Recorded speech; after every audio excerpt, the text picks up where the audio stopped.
আপনি কি কখনো কল্পনা করেছেন এমন এক পদার্থ যা পৃথিবীর সবচেয়ে হালকা, সবচেয়ে কম ঘন আর একেবারে অবিশ্বাস্যভাবে শক্তিশালী? এই আশ্চর্য পদার্থটা কি আপনাকে পানিতে না ভিজিয়ে পুরোপুরি শুকনো রাখতে পারবে, এমনকি আপনাকে আগুনের কাছ থেকেও অক্ষত রাখতে পারে?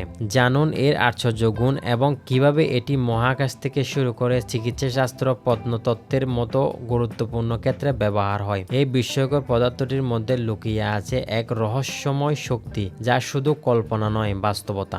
এমন এক আশ্চর্য পদার্থ নিয়ে আলোচনা করব আজকের এই এপিসোডে।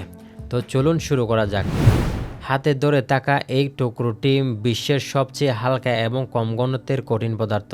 তবে আঙ্গুলের সামান্য চাপের মাধ্যমে এই এরোজেলের টুকরোটি হাজারো টুকরায় পরিণত হয়ে যেতে পারে। তবে আশ্চর্য বিষয় হলো এই এরোজেলের ডাস্টগুলো শরীরের যে কোনো অংশ প্রয়োগ করলে এটি 100% হাইড্রোফোবিক হয়ে যায় এবং পুরো শরীর ওয়াটারপ্রুফ হয়ে যায়। তাছাড়া এই এরোজেলের গুঁড়োগুলি নতুন অমঙ্গল ফোমের মতো এরোজেলের যৌগ তৈরি করতে পারে, যা চরম পরিস্থিতিতে সুরক্ষার জন্য ব্যবহার করা যেতে পারে। এরোজেল বিভিন্ন আকারের হতে পারে, যদিও এটি 99% বায়ু দিয়ে গঠিত।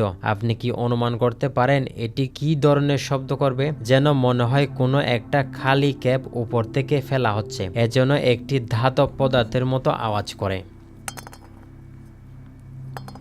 এটি আসলে একটি অবিশ্বাস্য পদার্থ। এটি সর্বনিম্ন তাপ পরিবাহী কঠিন পদার্থ বা মহাবিশ্বের সেরা নিরোধক। এই একই জিনিস নাসা মহাকাশযানে ব্যবহার করে, যা মঙ্গল রোভারের নিরোধক হিসেবে। হঠাৎ আপনার মনে প্রশ্ন আসতে পারে, এটা কি দিয়ে তৈরি? হ্যাঁ, এটা মাত্র 99% বাতাস দিয়ে তৈরি। এক্ষেত্রে বাকি 1% নিরাকার সিলিকা। পদার্থটির মধ্যে থাকা ছিদ্রগুলি মাত্র কয়েক ন্যানোমিটার হয়ে থাকে, যা বলা যেতে পারে ছিদ্রগুলোর গড় আকার একটি মানুষের চুলের প্রস্থের প্রায় 10,000 ভাগের 1 ভাগ। এরোজেলের নিরোধক ক্ষমতা একমাত্র বৈশিষ্ট্য নয়, এছাড়াও এটি হাইড্রোফিলিক এবং হাইড্রোফোবিক উভয় বৈশিষ্ট্য প্রদর্শন করে। এখন একটি পানির পাত্রে কিছু এরোজেলের গুঁড়ো মিশিয়ে দেখব।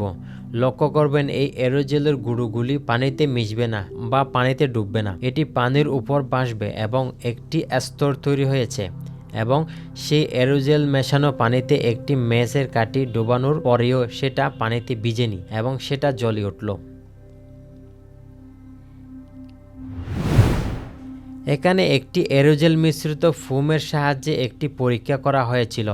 এতে দেখা গেল আগুন সেই ফোমকে পোড়াতে পারেনি, যা অবিশ্বাস্য একটি ঘটনা। এবার শরীরের সাথে সেই এরোজেলের পাউডারগুলো মিশিয়ে পানিতে নামা হলো। অবাক করা বিষয় হলো তার শরীরে বিন্দুমাত্র পানি স্পর্শ করেনি এবং সে বারবার পানিতে ডুব দিচ্ছিল এবং সে উঠে যাচ্ছিল, কিন্তু বিন্দুমাত্র পানি তাকে স্পর্শ করেনি। এবং এক পর্যায়ে দেখা যায় এরোজেলের গুঁড়োগুলো পানির উপর ভাসছে। শরীরের সাথে যে পাউডারটি প্রয়োগ করেছিল তা ছিল হাইড্রোফোবিক, কিন্তু হাতে যেটা আছে এটা হলো হাইড্রোফিলিক। দেখুন এই এরোজেলের উপরে পানি ফেললে কি করতে চলেছে। এটিকে একটি ছোট স্পঞ্জ ভাবতে পারেন। এটি নিজের ওজনের থেকেও 25 গুণ বেশি শোষণ করতে পারে। এই ধরনের এরোজেল বাতাস থেকে আর্দ্রতা শোষণ করতে পারে, তাই এগুলো জাদুঘরে প্রত্নতাত্ত্বিক সংরক্ষণ এবং ঔষধ সংরক্ষণ করতে ব্যবহৃত হয়, যাতে আর্দ্রতা প্রবেশ করতে না পারে। সবশেষে এরোজেলের ন্যানোপোরগুলি দৃশ্যমান আলোর চেয়েও ছোট।